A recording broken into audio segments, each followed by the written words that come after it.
The shuttle doors opened with a soft hiss, and Taiho stepped onto Galactic Unity Station for the first time.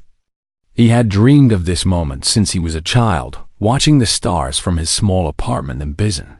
Now, at 28 years old, he was one of 13 humans chosen to represent Earth in the first interstellar exchange program. The station was enormous. Taiho had seen the pictures during his training, but nothing could have prepared him for the reality. The main hall stretched so far that he could not see the end. The ceiling curved above them like an artificial sky, painted in soft blues and purples. Thousands of aliens walked past, each one more strange and beautiful than the last. Captain Yuna walked beside him, a military uniform crisp and her eyes sharp. She was the leader of their small human group, a woman who had spent her entire career preparing for first contact. She trusted no one, especially not the aliens who smiled too much. "Stay close," she said quietly. "Remember your training. We are guests here, but we are not friends." Taiho nodded. He understood her caution. Humanity had only discovered faster-than-light travel 5 years ago. They were newcomers to a galaxy that had been traveling between stars for millions of years. To the other species, humans were like children who had just learned to walk. The Velans were their hosts. They were tall and elegant, with silver skin that seemed to glow from within. Their eyes were large and violet, and they moved with a grace that made humans look clumsy. They could read minds, or so the report said.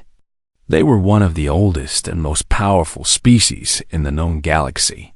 A Velan official greeted them at the end of the hall. His name was Advisor Morin, and his smile was polite but cold. He looked at the humans the way someone might look at a pet that had learned an interesting trick. "Welcome to Galactic Unity Station," he said. His voice was smooth like water. "We are honored to host the representatives of Earth. Please, follow me to your quarters." As they walked, Taiho noticed the stairs. Aliens of every shape and size stopped to look at them. Some pointed. Others whispered to each other. A few laughed softly behind their hands. Taiho was used to being underestimated. He had grown up poor, worked his way through engineering school, and earned his place on this mission through talent and hard work. He knew how to ignore people who looked down on him, but this was different. This was an entire galaxy that saw his species as primitive and unimportant. Their quarters were comfortable but small. Advisor Morin explained that the station held representatives from over 200 species. Space was limited. The humans would have to share rooms. After Morin left, Captain Yuna gathered everyone together. "Listen carefully," she said. "We are here to learn, to observe, and to establish diplomatic relations. We are not here to make friends. These aliens have been watching Earth for centuries. They knew about us long before we knew about them. There is a reason they kept their distance. I want to know what that reason is." Taiho thought about her words as he unpacked his small bag. The Velans had technology that humans could barely understand. They could heal diseases that killed millions on Earth. They could travel across the galaxy in days. Why had they stayed away for so long? The next few days passed quickly. The humans attended meetings, toured facilities, and tried to learn as much as they could. Taiho found himself assigned to the engineering section, where he studied Velan power systems. The technology was beautiful, but frustrating. Every time he asked how something worked, the Velan engineers gave him vague answers. They were polite, but they clearly did not take him seriously. On the 4th day, something changed. Taiho was eating alone in one of the station's many food halls when a young Velan woman sat down across from him. She was different from the others. Her silver skin had a slight golden tint, and she wore jewelry that sparkled with light. Her smile was warm, almost playful. "You are the human engineer," she said. "Taiho, yes? I have been watching you." Taiho put down his food. Watching me? Why? Because you are interesting. She leaned forward slightly. My name is Lyra. I am the youngest daughter of Emperor Velen. You may call me Princess, if you like. Taiho felt his heart beat faster. He had not expected to meet Velen royalty, especially not like this. Your Highness, I did not mean to please. Please. She waved her hand. I am bored with formality. That is why I came to find you. Humans are so new, so different. I wanted to meet one myself. They talked for over an hour. Lyra asked about Earth, about human culture, about what it felt like to discover that you were not alone in the universe. Taiho found himself relaxing. She seemed genuinely curious, unlike the other Velens who only pretended to be interested, but there was something in her eyes. A spark of mischief that Taiho did not notice until it was too late. There is something I would like to show you, Lyra said as they finished talking. Deep in the station, there is a vault. It holds relics from the old times, from before my people became what we are now. Very few are allowed to see it, but I can arrange a private viewing. Taiho hesitated. Captain Yuna had warned him about exactly this kind of situation. But Lyra was a princess. Refusing her invitation could damage diplomatic relations. And he had to admit, he was curious. I would be honored, he said. Lyra's smile grew wider. Wonderful. There is one relic in particular that I think you will enjoy. It is called the armor of the first flame. It is very old, very mysterious. No one has been able to activate it for 10,000 years. She stood up and gestured for him to follow. But do not worry. It is perfectly safe. The armor is just a curiosity now, a piece of history. I thought it might be fun to see a human try it on. Taiho followed her through winding corridors, deeper into the station than he had ever been. He did not know that he was walking toward his destiny. He did not know that Lyra was planning to make him the subject of a cruel joke. And he certainly did not know that within the hour, he would change the fate of the entire galaxy. For now, he was just a young engineer following a princess into the dark. Above them, in her private observation room, Captain Yuna watched Taiho disappear into the restricted section. Her instincts screamed that something was wrong. She began gathering her team. She was too late. The wheels of fate had already begun to turn. The vault was cold. Taiho felt the chill the moment they stepped through the massive doors. The air was different here, heavy with age and secrets. Blue lights lined the walls, casting long shadows across rows of display cases that stretched into the darkness.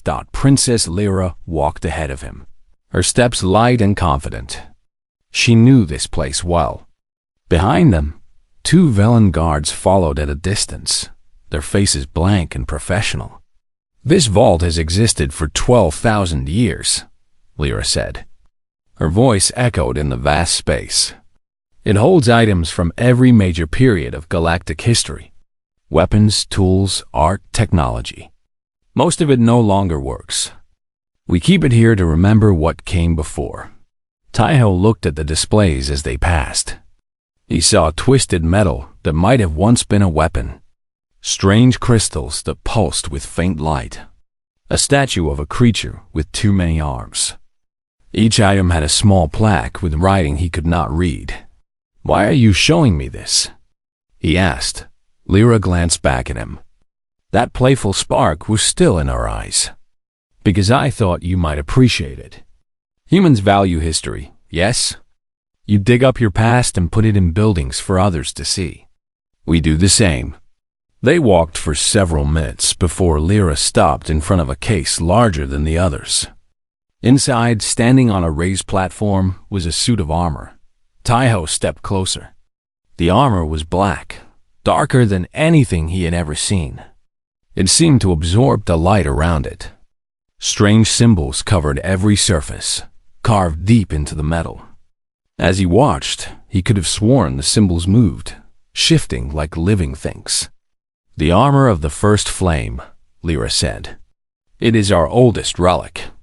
According to legend, it was worn by warriors who protected the galaxy long ago. They called themselves the Ignis.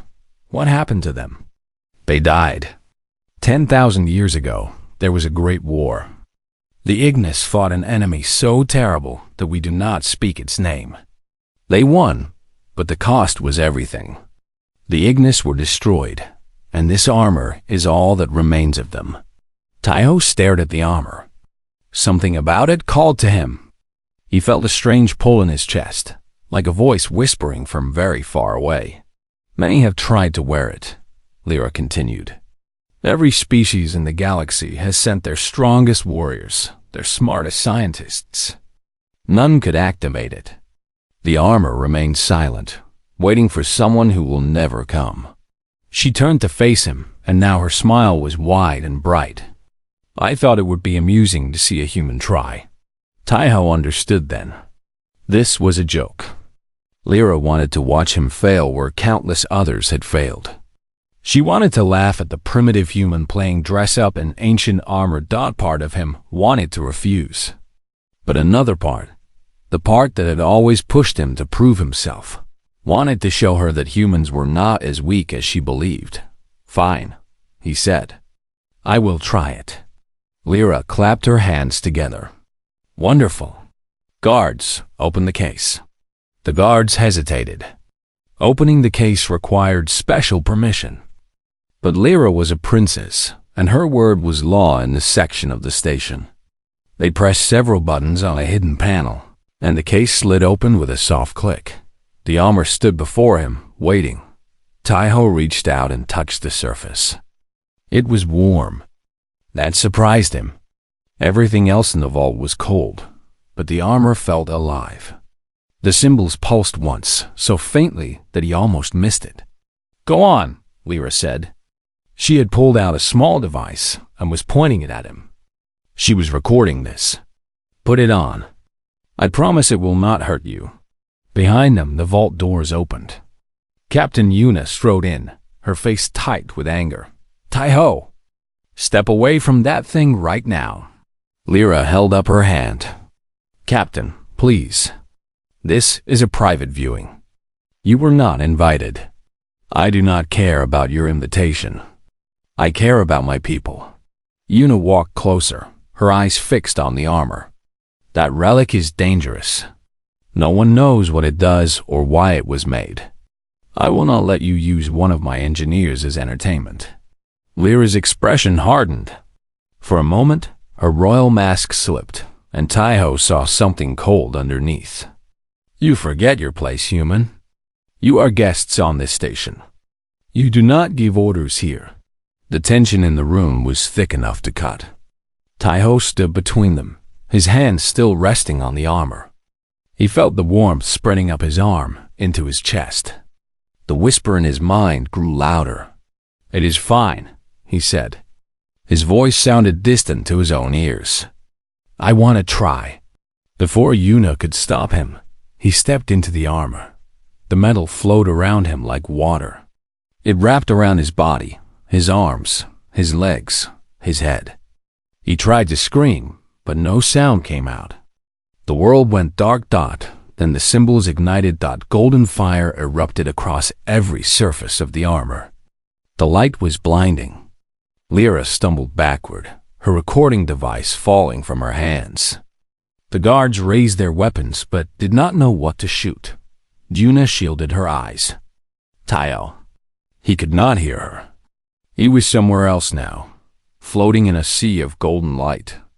Images flashed through his mind faster than he could process. He saw stars being born. He saw cities that touched the sky.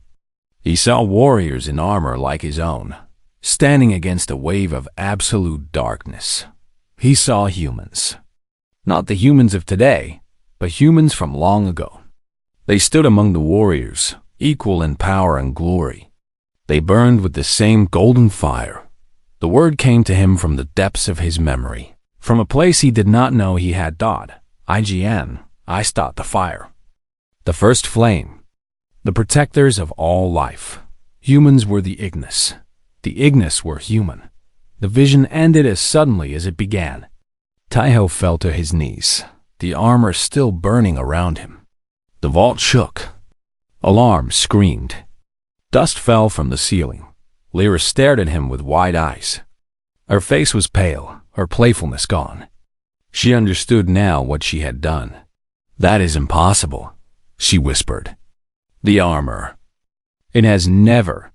An old Velen pushed through the vault doors. He was Elder Chorus, the station's chief historian. His ancient face was twisted with shock and something that looked like fear. "Everyone out," he shouted. "Clear the vault immediately." He stopped when he saw Taiho, burning with golden light on his knees. For a long moment, the elder said nothing. Then he spoke one word, soft and filled with terror. "Ignis." Captain Yuna grabbed Taiho's arm and pulled him up. The armor did not burn her. It seemed to recognize her somehow, accepting her touch. "We are leaving," she said. Now, they ran from the vault as more alarms joined the chorus. Behind them, Lyra stood frozen, watching the human who had just changed everything. Her prank had awakened something that should have stayed asleep. And now, nothing would ever be the same again. Taiho woke up in a white room. Medical machines beeped softly around him. His body ached like he had run 1,000 miles, and his head felt like it was filled with thunder. He tried to sit up, but a hand pressed him gently back down. "Rest," Captain Yuna said. She sat beside his bed, her face tired and worried. "You have been unconscious for 3 days. 3 days?" Taiho touched his face. The armor was gone. He was wearing a simple medical gown. "What happened? Where is the armor?" "It disappeared. When you passed out, it just dissolved. The Velens have been going crazy trying to find it. They tore apart the vault, scanned every inch of your body. Nothing." Taiho closed his eyes. He could still feel it. The armor was not gone. It was inside him somehow, sleeping just beneath his skin. He did not tell Yuna this. He was not sure he could explain it. The door opened, and Elder Corys walked in. He looked even older than before, like the past 3 days had aged him 10 years. Behind him came Princess Lyra. She would not meet Taiho's eyes. "We need to talk," Corus said. His voice was heavy. "What I am about to tell you is one of the greatest secrets in the galaxy. Only a handful of beings know the truth. After today, you will be among them." He pulled a chair close to Taiho's bed and sat down slowly. 10,000 years ago, there was a war. We call it the Forgotten War because the survivors chose to forget. They erased the records, destroyed the evidence, and agreed never to speak of it again. But some of us remembered. Some of us kept the truth alive. Corys looked at his hands as he spoke. The enemy was called the Devourer. It was not a species or an army. It was hunger. Pure, endless hunger given form. It came from the space between galaxies, from the void where nothing should exist. It fed on life, on energy, on the fabric of reality itself. Every star it touched died. Every world it found was consumed. Taiho listened, his heart beating faster. The visions he had seen flashed through his mind. The wave of darkness. The dying stars. "We fought back," Corys continued. "Every species in the galaxy united against the Devourer. We threw our greatest weapons at it. Nothing worked. It ate everything we sent and grew stronger. In 100 years of war, we lost half the galaxy. Then how did you win?" Yuna asked. Corys looked at Taiho. "The Ignis. They were the oldest species, the first to achieve true consciousness in this galaxy. They had abilities that no other race could match. They could channel the fundamental forces of creation itself. Fire, light, the energy that holds atoms together. To them, these were tools, not mysteries. The Ignis fought the Devourer. And they won. But the Devourer could not be killed. It was not alive in any way we understood. So the Ignis did something else. They sacrificed themselves to create a prison. They became the walls of that prison, their life force forever holding the darkness at bay. Lyra spoke for the first time. Her voice was small. We thought they were all gone. Every last one of them. Corey's nodded. So did we. But the armor proves otherwise. It recognized Taiho. It bonded with him in a way it has never bonded with anyone in 10,000 years. There is only one explanation. He looked directly into Taiho's eyes. Humans are the descendants of the Ignis. Your species did not simply evolve on Earth. You were placed there, hidden, protected. Your powers were locked away, your memories erased. You were sleeping children of the first flame, waiting for the day you would be needed again. Taiho felt the world spinning around him. Everything he knew about humanity, about Earth, about himself, was a lie. They were not newcomers to the galaxy. They were its ancient protectors. Why? He asked. Why hide us? Why take away our memories? Because of the other races, Chorus said sadly. After the war, after the Ignis sacrificed everything to save us, we were afraid. The Ignis had been so powerful. What if they returned and decided to rule instead of protect? What if they blamed us for the war? Fear turned to suspicion. Suspicion turned to action. You isolated us, Una said. Her voice was cold as ice. You kept humanity on Earth. You watched us struggle through disease and war and poverty. You had the technology to help us, but you let us suffer. Corey's could not meet her eyes. Yes, the Galactic Council voted to contain Earth, to make sure humanity never developed enough to threaten anyone. When you finally reached for the stars, there was much debate about what to do. Some wanted to destroy you. Others wanted to continue the isolation. In the end, we chose to watch and wait. Lyra stepped forward. Tears were streaming down her silver cheeks. I did not know. I swear to you, I did not know any of this. I thought humans were I thought the armor was just a relic. I never meant to what? Taiho asked. To make fun of us? To humiliate the primitive humans for your entertainment. She flinched at his words. Yes, I am so sorry. Taiho wanted to be angry. Part of him was burning with rage at everything he had learned. But another part, the part that now held the first flame, understood something else. Lyra was young and foolish. The true villains were the ones who had made the decisions 10,000 years ago. What happens now? He asked Dot before Chorus could answer. The room shook. The lights flickered.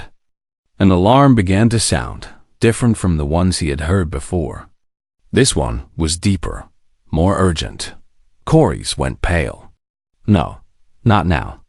Not already. What is it? Una demanded.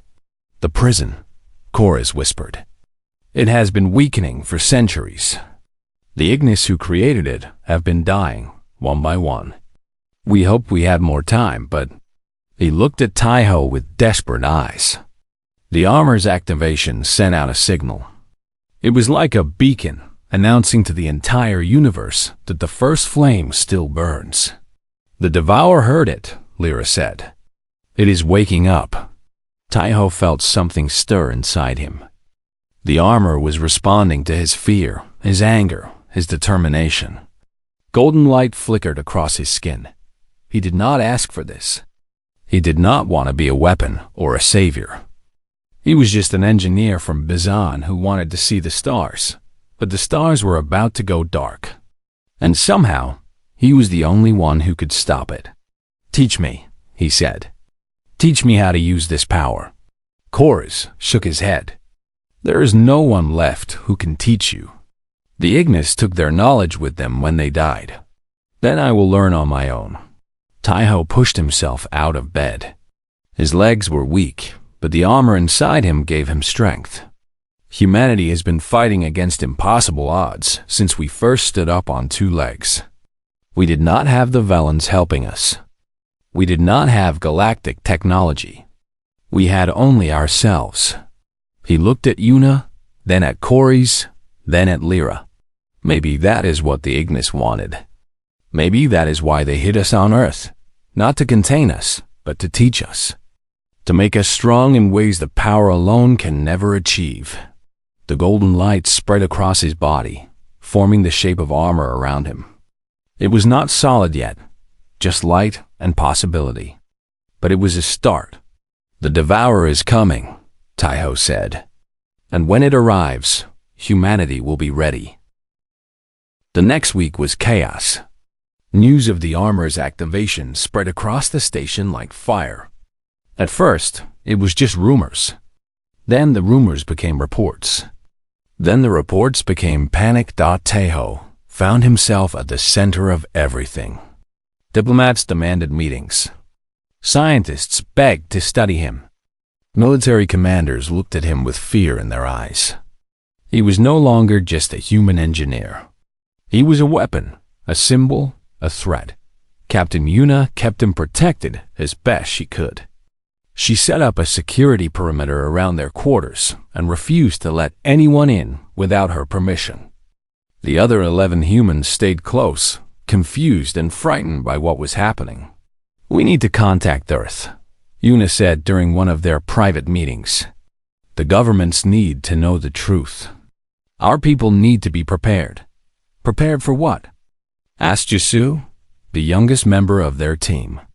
She was barely 23, a communications expert with bright eyes that had grown dim over the past week. "How do you prepare for this?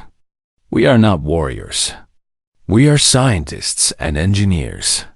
"We were scientists and engineers," Taiho said.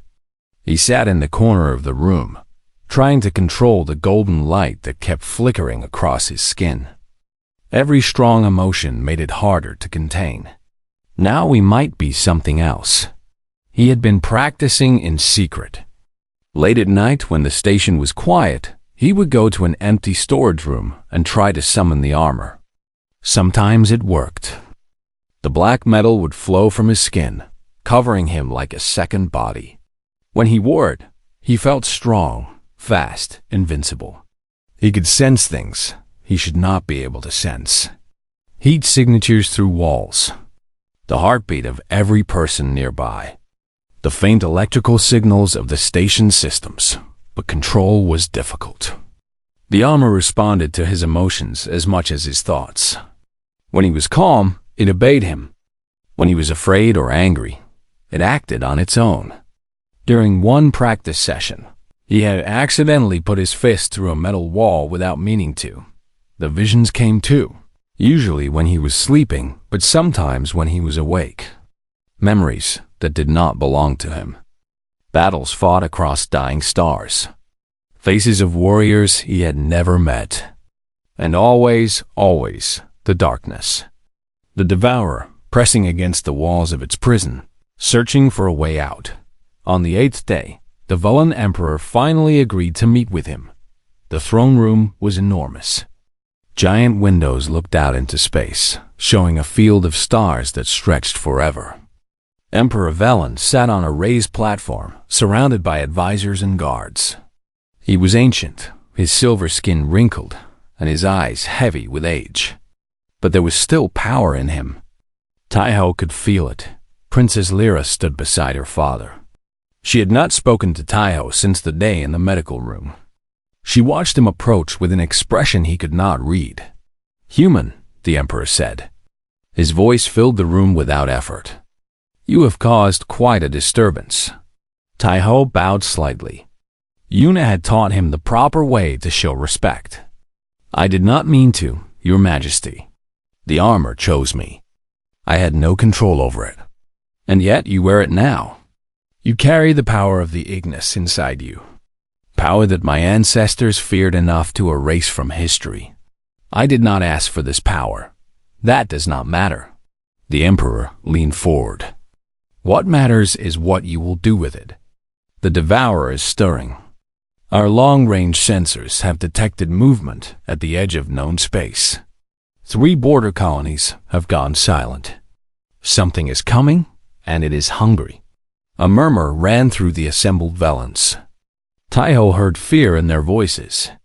"We have spent 10,000 years preparing for this moment," the Emperor continued. "We have built fleets, developed weapons, trained armies. But nothing we have created can match the power of the Ignis. You are our only hope." Captain Yuna stepped forward. "Your Majesty, with respect, you cannot place the burden of saving the galaxy on one man. Especially not a man whose people you have deliberately kept weak for thousands of years." The Emperor's eyes narrowed. "Careful, human. You speak to the ruler of 100 worlds. And you speak to the captain of the first human interstellar mission. My people may be new to the stars, but we are not afraid of those who fly among them." Tension filled the room. Guards shifted their weapons. Advisors whispered urgently to each other. But Taiho saw something else. He saw Lyra smile, just a little, at Yuna's bravery. "What do you want?" Taiho asked, breaking the silence. The Emperor looked at him for a long moment. "I want you to fight. I want you to use the power you carry to stop the Devourer before it consumes everything. In return, I will give you whatever you need. Ships, soldiers, technology. Earth will be brought into the Galactic Union as a full member. Your people will be equals. And if I refuse?" The Emperor's face grew cold. "Then we will do whatever is necessary to protect our civilization, even if that means eliminating the threat before it can turn against us." Taiho understood. They were afraid of him. They needed him, but they also feared what he might become. If he did not cooperate, they would try to kill him. He thought about his home. His mother still lived in Bizan, in the same small apartment where he had grown up. His sister had just had her first baby. They did not know anything about galactic wars or ancient powers. They were just ordinary people living ordinary lives, but they were Ignis too. They carried the same sleeping potential that he carried. If the Devourer came, they would die along with everyone else. "I will fight," Taiho said, "but not for you. Not for the Velan Empire or the Galactic Union. I will fight for Earth, for my family. For the humans who never got a choice in any of this." The Emperor nodded slowly. "That is acceptable. Princess Lyra will serve as your liaison to the court.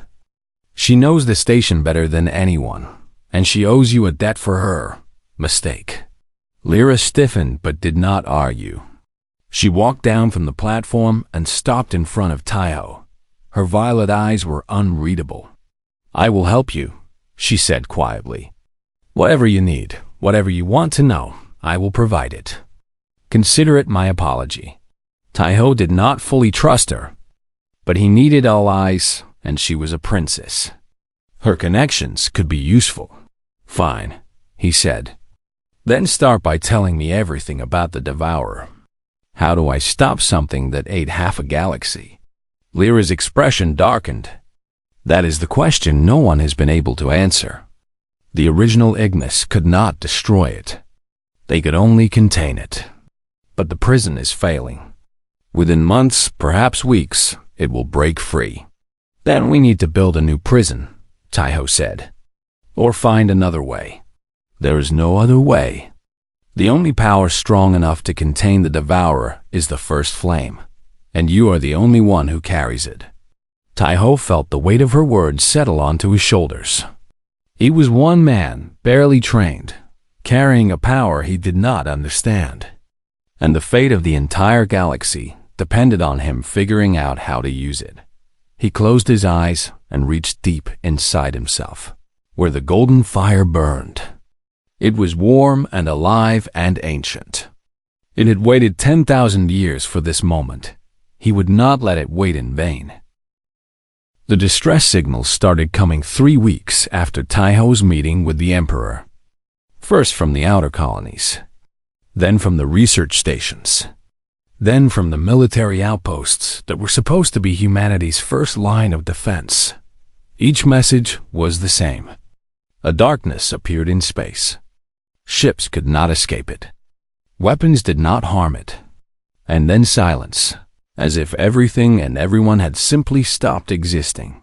Taiho watched the reports from the station's command center, surrounded by Velen officers and human observers. A holographic map showed the spread of the darkness. It moved slowly but constantly, eating everything in its path.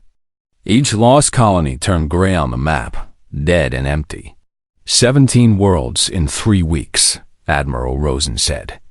He was the highest-ranking Velen military officer on the station, a tall man with silver-blue skin and eyes that had seen too much war. At this rate, it will reach the inner systems within 2 months. What about the defense fleet? Captain Yuna asked. We sent 40 ships to intercept it at the Kara system. We lost contact with them 4 hours ago. Rosen's voice was flat, professional. But Taiho could see the fear beneath his calm face. Our weapons do nothing. Our shields do nothing. The Devourer simply passes through them like they are not there. Taiho stepped closer to the map. He could feel the first flame stirring inside him, responding to the threat. The darkness on the map seemed to reach toward him, as if it could sense him even across the vast distances of space. It knows I am here, he said. It is coming for me. Elder Corys nodded. He had become a constant presence at Taiho's side, a source of information about the Ignis and the ancient war.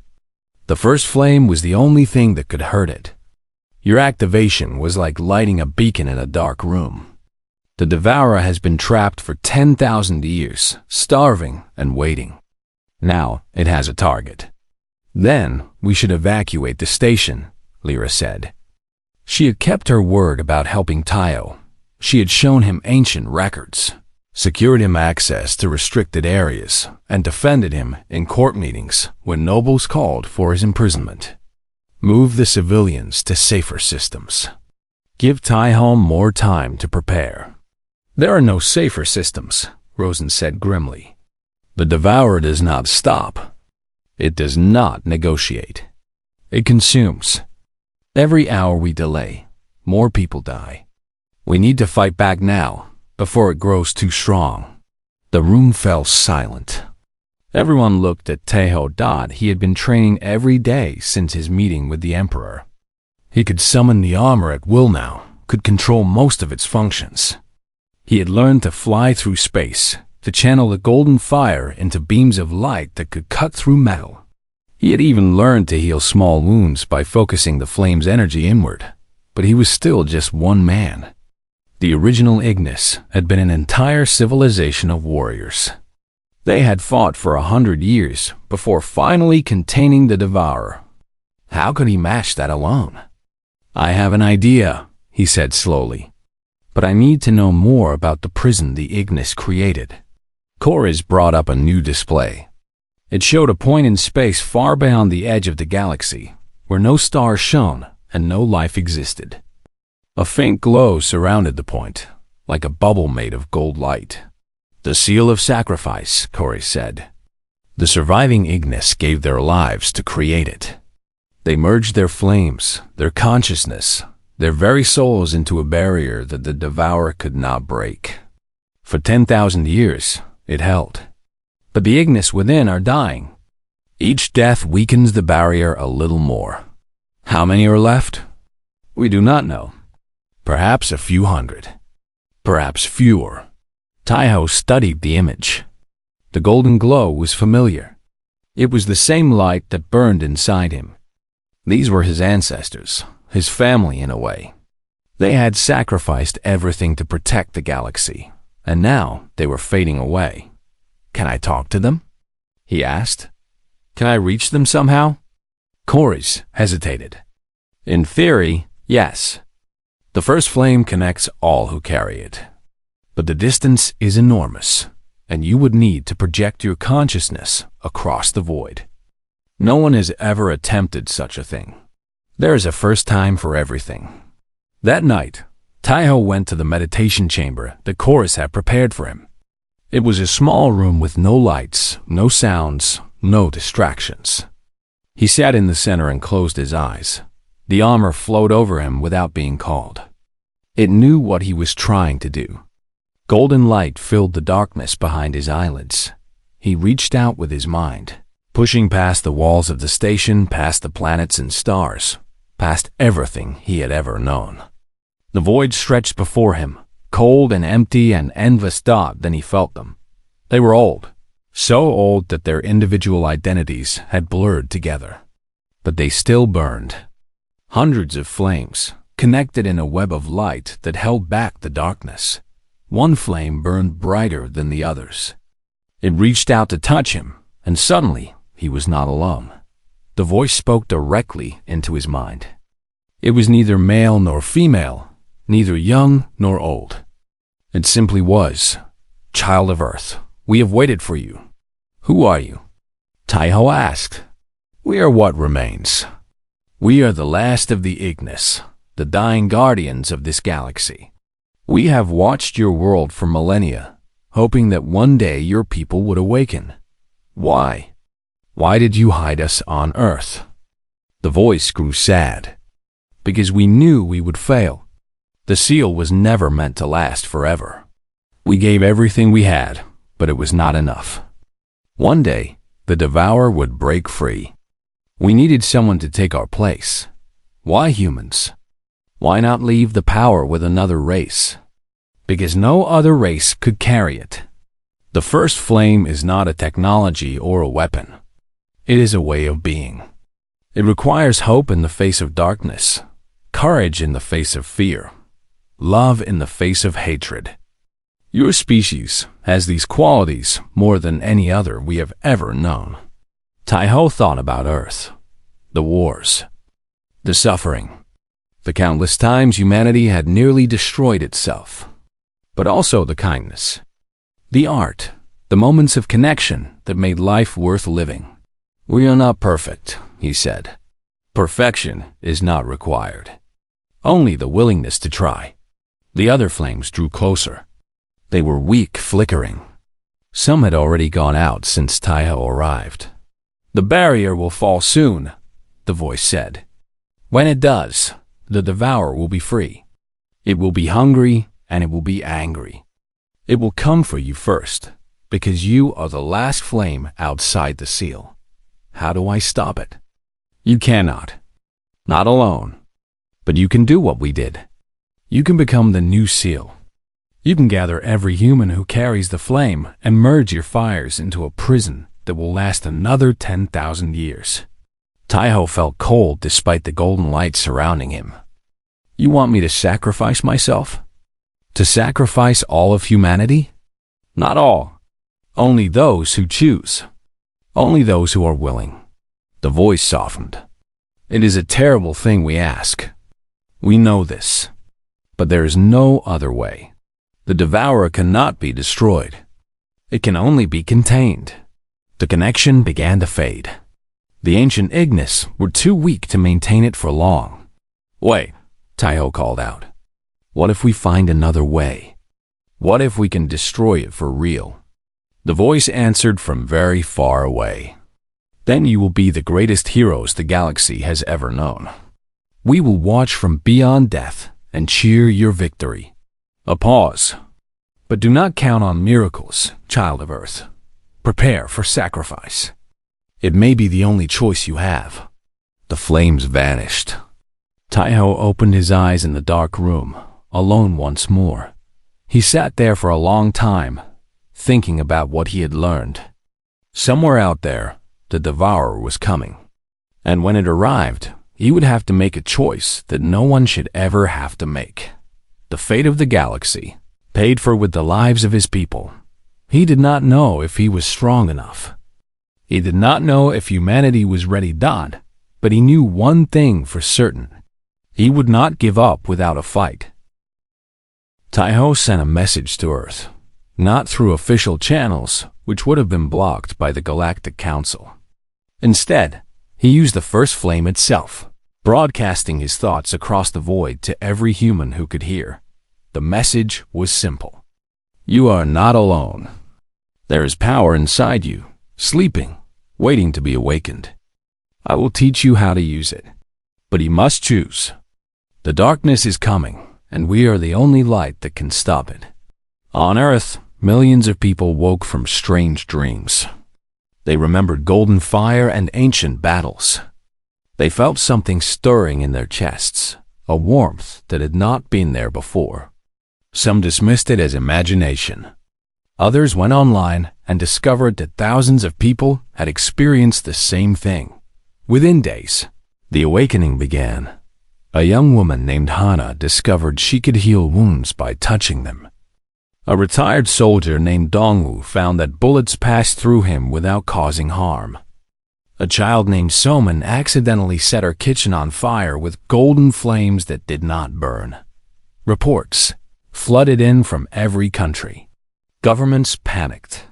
Military forces mobilized to contain what they thought was a supernatural outbreak. But they could not stop it. The first flame was awakening in humanity, one person at a time. Captain Yuna organized the response from Galactic Unity Station. She set up communication channels with Earth's governments, explaining what was happening and why. Not everyone believed her. Some called it a hoax. Others called it an invasion. But enough people listened to make a difference. "We need to bring them here," Yuna said during a strategy meeting. "The awakened ones. They need to train with Taiho to learn how to control their powers before the Devourer arrives. The station cannot hold thousands of humans," Admiral Rosen objected. "We barely have room for the refugees from the lost colonies." "Then make room." Yuna's voice was hard as steel. "Your people spent 10,000 years keeping humanity weak. Now we are the only chance you have. The least you can do is give us a place to stand." Princess Lyra spoke up. "I can arrange it. There are abandoned sections of the station that were sealed after the last expansion. They are not comfortable, but they are functional. I will speak to my father." Rosen looked unhappy, but did not argue. He knew the truth as well as anyone. Without the humans, they were all dead. Over the next month, transport ships arrived carrying awakened humans from Earth. They came by the hundreds, then by the thousands. Young and old, rich and poor, from every nation and background. They had only one thing in common: the golden fire burning inside them. Taiho trained them every day. He pushed himself to exhaustion, demonstrating techniques he had barely mastered, answering questions he did not know how to answer. He was not a teacher. He had never been a leader. But there was no one else thought the awakened humans learned faster than he expected. Perhaps it was because the knowledge was already inside them, waiting to be unlocked. Perhaps it was because they could feel the approaching darkness and knew they had no time to waste. Lyra helped in ways Taiho had not expected. She set up supply lines, coordinated with station administrators, and smoothed over conflicts between human and alien factions. She worked 16-hour days, never complaining, never asking for thanks. One night, Taiho found her alone on an observation deck, staring at the stars. "You have changed," he said, standing beside her. I had no choice. She did not look at him. I saw what my arrogance caused. All those people dying in the colonies, the fear spreading across the station. I did that. My stupid prank opened the door. The Devourer would have awakened eventually. Corey said the seal was failing. Maybe, but it would have happened later. People would have had more time. She finally turned to face him. Her violet eyes were wet with tears she refused to shed. "I want to fix it. I want to help. It is the only way I can live with myself." Taiho understood. Guilt was a heavy burden.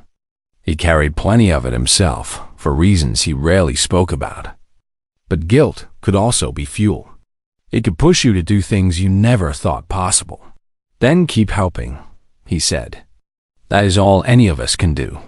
The attack came without warning. Taiho was leading a training session when the station's alarms screamed. The lights turned red. Everyone stopped and looked at each other with fear in their eyes. Rosen's voice echoed through the speakers. All personnel to battle stations. The Devourer's vanguard has arrived. This is not a drill. This is not a drill. Through the station's windows, Taiho saw them. Dark shapes moving against the stars. They were not ships. They were pieces of the Devourer itself, tendrils of living darkness reaching toward the station like hungry fingers. "Everyone stay calm," Taiho said, his voice steady even though his heart was racing. "Get to the shelters. Protect the civilians. What about you?" Hannah asked. She had become one of his best students, her healing powers now strong enough to close serious wounds in seconds. "I am going out there." The armor flowed over him as he walked toward the nearest airlock. He felt the power surging through him, responding to the threat. The first flame wanted to fight. It had been waiting 10,000 years for this moment. He stepped into space. The void was cold and silent. The dark tendrils twisted toward him, sensing his light. They were faster than he expected, more intelligent. They did not simply attack. They surrounded him, cutting off his escape routes. Taiho raised his hands and fired beams of golden light at the nearest tendril. It recoiled, screaming a sound that he felt in his bones rather than heard with his ears. But it did not die. It just pulled back, waiting for a better opportunity. More tendrils came. Taiho fought with everything he had. He flew through space, dodging attacks, burning through darkness, trying to protect the station behind him. But there were too many. For every tendril he destroyed, two more appeared. A massive shape emerged from the void. It was not the Devourer itself, just a fragment, a scout. But it was enormous, larger than the station, larger than anything Taiho had ever seen. Eyes that were not eyes looked at him with ancient hunger. "Little flame," a voice whispered in his mind. "We remember your kind. We remember their taste." Taiho flew toward the fragment, his armor blazing with golden fire. He poured everything into one massive attack, channeling the first flame through his entire body. The light struck the fragment and tore through it, leaving a burning wound across its surface, but the wound healed almost instantly. The fragment laughed, a sound like worlds dying. "You are weak." The old flames were weak too in the end. "You will all burn out, and we will consume everything." The fragment lashed out. A tendril wrapped around Taiho before he could dodge. It squeezed, and even through the armor, he felt pain like nothing he had ever experienced. The darkness was trying to eat through his light, to devour the first flame inside him. He screamed. Then other flames appeared.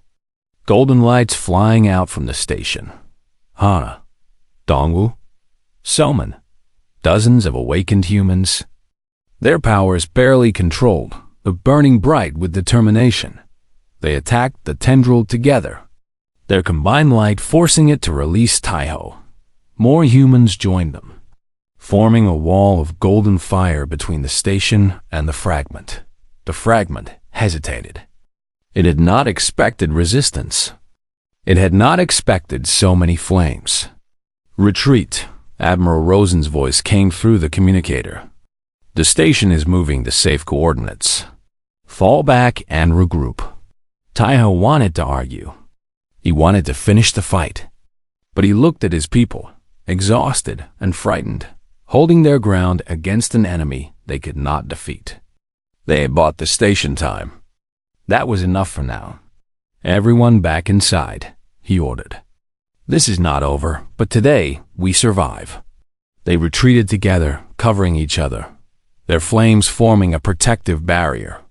The fragment watched them go but did not pursue. It had delivered its message as the station jumped to safety. Taiho floated in the airlock, his armor fading back into his skin. His body was broken. His spirit was bruised. But he was alive, and so were his people. The first battle was over. But the war had just begun. 6 months passed since the first attack. 6 months of running, fighting, and preparing. The Devourer consumed 40 more worlds during that time, growing stronger with each one. The ancient seal finally collapsed, releasing the full horror of the entity into the galaxy. But humanity did not sit idle. Tahoe stood on the bridge of the newly built flagship, the Sunrise. It was humanity's first warship designed for interstellar combat, built with a mix of Earth technology and Velen engineering. The hull was black as space, but golden lines ran across its surface, channels for the first flame energy that powered its weapons. Behind the Sunrise, a fleet stretched into the darkness. 3,000 human ships, crewed by awakened warriors who had trained every day for this moment. Beside them flew allied vessels from 12 different species who had chosen to stand with humanity. The Velens sent their largest battleships. Even races that had initially opposed the humans now contributed what they could. Captain Yuna commanded the fleet from her tactical station. She had aged in the past months, gray appearing in her black hair, but her eyes were sharper than ever. "All ships report ready," she announced. "The Devourer's main body has been located at the coordinates Elder Core is provided. We jump in 30 minutes. Taiho nodded. He wore his armor constantly now.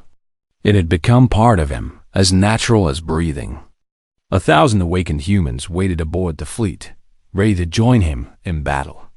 They called themselves the New Ignis. Princess Lyra approached him. She had changed completely from the spoiled princess who had pranked him almost a year ago. Her silver skin had dulled from exhaustion, and she wore a simple uniform instead of royal robes. She had become one of their most valuable strategists. "Are you ready?" she asked quietly. "No," Taiho admitted. "I do not think anyone can be ready for something like this." "Then why are you doing it?" He looked out at the stars. Somewhere behind them was Earth, still spinning peacefully, its people still going about their daily lives. Most of them did not know about the war being fought in their name. They did not know that everything they loved hung by a thread. Because if I do not, who will? Because my mother is still alive back home, waiting for me to return. Because there are children on Earth who deserve a chance to grow up and see the stars. Lyra smiled sadly. Humans. You always find a reason to fight, even when the odds are impossible. Maybe that is why the Ignis chose us. The fleet jumped. They emerged at the edge of a dying system. The local star had already been half consumed, its light dim and red. Planets drifted in broken pieces. And at the center of the destruction, the Devourer waited. It was vast beyond comprehension. A mass of darkness that swallowed light and hope and everything they touched. Eyes that were not eyes, mouths that were not mouths. Hunger that had no beginning and no end. Looking at it, Taiho felt his courage waver. "All ships, engage at maximum range," Yuna ordered. "Do not let it reach the civilian evacuation routes." The fleet opened fire. Energy beams, missiles, plasma torpedoes. Everything they had hit the Devourer at once. The attacks disappeared into the darkness without effect. The Devourer laughed. It was the same terrible sound Taiho had heard during the first attack, amplified 1,000,000 times. Space itself seemed to tremble. "Little flames," the voice echoed in every mind. "You have come to feed me." How kind. Tendrils launched from the main body, each one large enough to crush a planet. The fleet scattered, but not everyone was fast enough. Ships vanished into the darkness, their crews devoured in an instant. "New Ignis with me!" Taiho launched himself from the Sunrise, his armor blazing. 1,000 golden lights followed him. They flew straight toward the Devourer, their flames combining into a single brilliant beam. The beam struck the creature's surface and burned, actually burned. The Devourer screamed and pulled back. "It works!" Hannah shouted through the communication link. "The flame hurts it." But the victory was short-lived. The Devourer adapted. It concentrated its darkness into shields that absorbed the golden light. The new Ignis attacked again and again, but each time the creature learned, adjusted, grew stronger. Taiho felt his power draining. The others were fading too. They had burned too bright, too fast. Soon they would have nothing left. Taiho, a familiar voice whispered in his mind. It was the ancient Ignis, the ones who had sacrificed themselves 10,000 years ago. It is time. You know what must be done. He did know. The only way to stop the devourer was to become the new seal. To sacrifice himself and every willing human to create a prison that would last another 10,000 years. He looked at his people, fighting and dying around him. At Hana, who had become like a sister to him. At Dongwu, who had saved his life 3 times. At all the awakened humans who had given everything to reach this moment. There has to be another way, he said.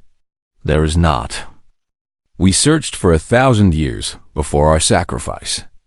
There is only containment. Only the seal. Taiho closed his eyes. He thought about Earth, about his mother, about all the things he would never see again. Then he thought about something else. Something the ancient Ignis had said during their first conversation. You will be the greatest heroes the galaxy has ever known. Not a promise. A possibility. You tried to destroy it, Taiho said. For 1,000 years. But you were fighting alone. You were the only species with the flame. Yes, and we failed. But we are not alone. Taiho opened his eyes. Around him, the fleet still fought. Velans and humans and a dozen other species, all united against the darkness. The galaxy is not the same as it was 10,000 years ago. Your sacrifice gave them time. Time to grow, to change, to become something new. He reached out with his mind, not just to the new Ignis, but to everyone. Every ship, every soldier, every being in the fleet. I need your help, he broadcast. Not just the awakened humans, everyone. The first flame is not just in humanity. It is in all life. It is the force that keeps existence going against entropy and darkness. You all carry a spark of it, even if you cannot see it. Give me your spark. Just for a moment. Combine your light with ours. Together, we might be able to do what the Ignis alone could not. For a long moment, nothing happened. Then Lyra's voice came through the link. I am with you. Her flame was small, barely visible. But it was there. A spark of violet light that joined with the golden fire. Others followed. Admiral Rosen, the Velan Emperor himself, broadcasting from his throne room. Soldiers and scientists and ordinary people who had never expected to be part of history. The sparks combined. The golden flame grew brighter, hotter, more powerful than anything Taiho had ever felt. It was not just humanity's fire anymore. It was the fire of the entire galaxy, united for the first time. Impossible, the devourer roared.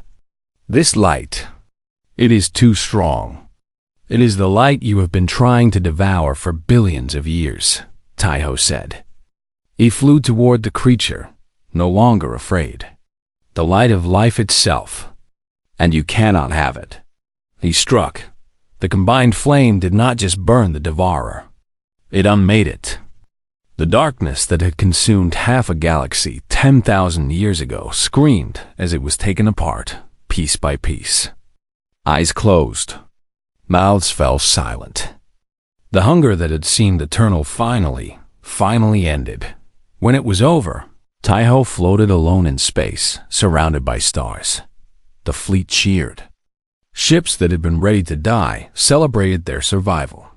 Across the galaxy, people who had been watching through communication links cried with relief. Taiho felt the ancient Ignis fading.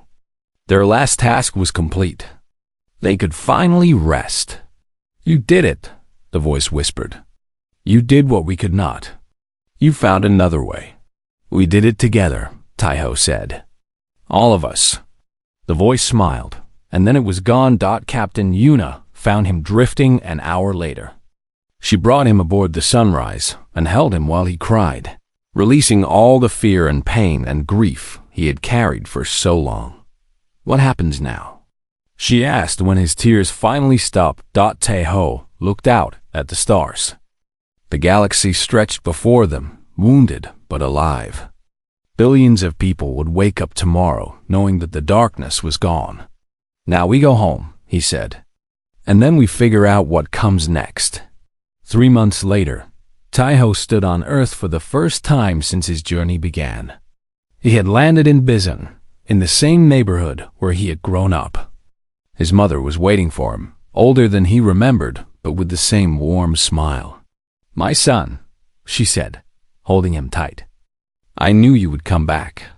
Behind him, the other new Ignis were reuniting with their families. Hannah hugged her parents. Donghu lifted his grandchildren into the air. Even Jisoo, who had been so frightened at the beginning, laughed as her friends surrounded her. Princess Lyra stood apart, watching. She had no family on Earth, no home to return to. But when Taeho's mother saw her standing alone, she walked over and took her hand. "You must be the princess I've heard about," she said. "Thank you for protecting my son." Lyra looked surprised. He protected all of us." "Maybe, but he told me about you. About how you helped him when others would not. That makes you family." For the first time since Taeho had known her, Lyra cried. A year later, Earth took its place in the Galactic Union, not as newcomers or primitives, but as equals. The species that had feared and contained them for 10,000 years now welcomed them as partners. Monuments were built on 100 worlds, honoring the new Ignis and all who had fought against the Devourer.